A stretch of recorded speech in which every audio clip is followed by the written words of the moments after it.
I want to ask, I'm pretty sure most of us have had a coffee before. Sometimes we can't actually survive without coffee. Some people first thing in the morning, they must have a coffee. Now when we think of coffee, what do we think of?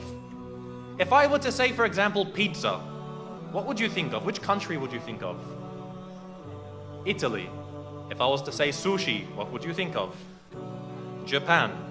So there are certain things that you associate with certain things. Now if I were to say coffee, what would we think of? Brazil. Some people might think of Colombia. Some people think of Italy. However, I just want to look a little bit first at the history of coffee. Khair, and you're going to understand that there is something Islamic about this in the end. Coffee itself, the word actually comes from Arabic. In Arabic, the words call this drink qahwa. Qahwa is the drink that comes out from the bun, from the coffee bean. So they call this thing qahwa. Now qahwa, it comes from the verb qahiya, which means to lose one's appetite. Because the Arabs knew that when you drink a lot of coffee, khalas, you don't want to eat anymore after this. So they would usually have it after their meals. Now the word qahwa, it spread from Yemen to the rest of Arabia until it went to the Ottoman Empire. Because the Arabs were the first ones to drink coffee. And the Ottomans really revolutionized coffee. I mean, Arabs like coffee. Ottomans and the Turks loved coffee. You'd find that they couldn't survive without coffee. This was every single Ottoman would be drinking it, to the point that many of the scholars of the Ottoman Empire, they stipulated that, of course, as we know as Muslims, a man has to spend on his wife. He has to supply her with a house, with food, with clothing. Otherwise, if he can't do this, it's grounds for divorce. Now, the Ottoman fuqaha also specified that he must give her enough coffee. Otherwise, it was enough to call for a divorce. So the Ottomans loved their coffee.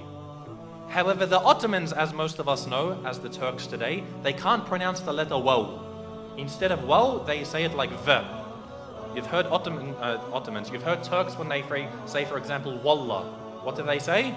They say wallah. So you see the waw turns into a v. This is common in their speech. So the word qahwa, they couldn't say qahwa. So they started to call it kahva.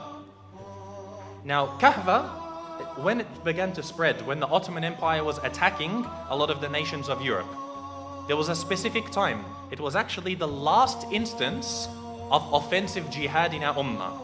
This was the last time in the history of our ummah that the Muslims made an offensive jihad, when the Ottomans were attacking Austria. So they were attacking Austria and Poland, who were united at that time. Now they were defeated in this battle. It was called the Second Siege on Vienna. And so when they were defeated, as you know, when you leave the battlefield, you leave behind all of your things, the ghanima, your weapons, your treasures. And part of their ghanima, of course, was their coffee. Because even the Ottoman army, everywhere they went, they had coffee and people to make their coffee.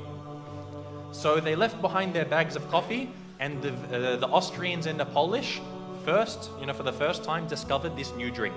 So they asked many of the Turkish soldiers, what is this drink? So they said, this is called kahva. And so eventually it got the name kava.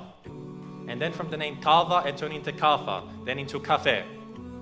So you'd see that this drink was a Muslim drink. You see that this drink was a Muslim drink. For a long time, the Pope forbade Christians from drinking this.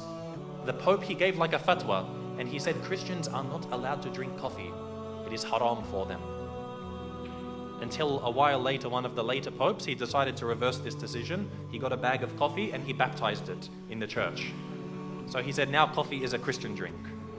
Now this story, the reason why I mentioned this is, as I said, when we start to introduce history, I like to suggest that we know nothing. Every day we drink coffee.